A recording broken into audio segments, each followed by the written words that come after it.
In part two of this overview of the new system, I want to go on and talk about the control panel and the screen menu and the course availability. So in the earlier video, we talked a lot about the course menu. I'm now going to direct your attention down here to the control panel. In our old version, the control panel actually launched us into a separate place inside your course, and this new control panel keeps everything here right on the screen. For instance, Course Tools is expanded by selecting the title, whoops, and now all the tools that are available in my course are listed below because this menu expands and contracts.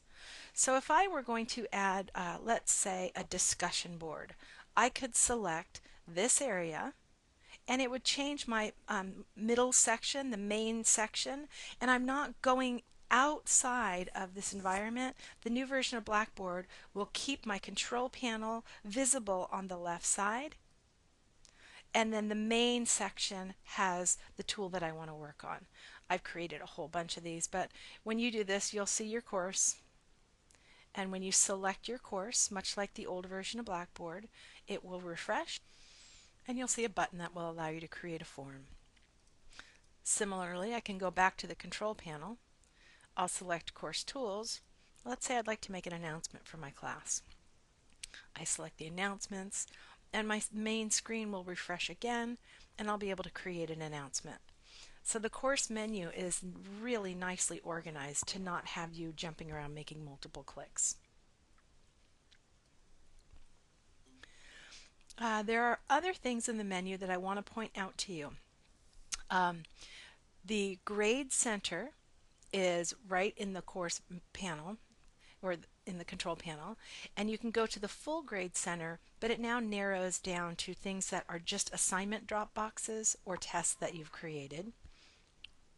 You can also create groups of students in the control panel, and you can check all the users in your class. If you want to see who's enrolled, you can select, expand the users menu, select users, and you'll see a whole list of students that are currently enrolled in your course.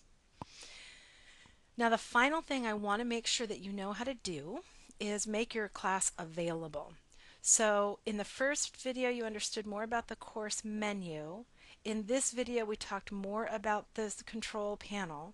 The screen menu has those chevrons that pull up a menu right on the screen for you to make additional choices. And now I'm going to show you how you can make your course available.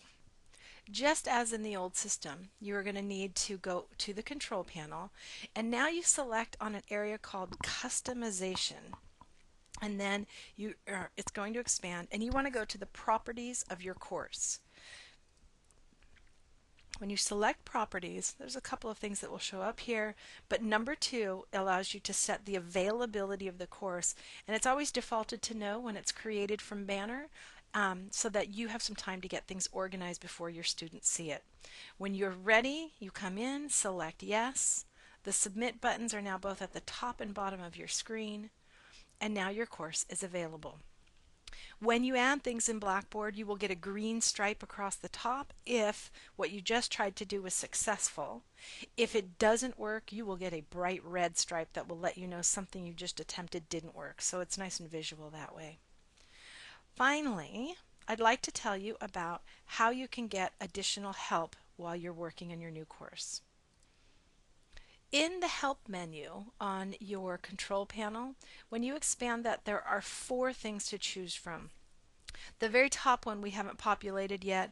If you need to contact somebody, I'll end with that information. But there is an on-screen guide, and you can select that. Whoops. And that will bring up a searchable, I tend to like this button at the bottom, it brings up a searchable guide to Blackboard 9.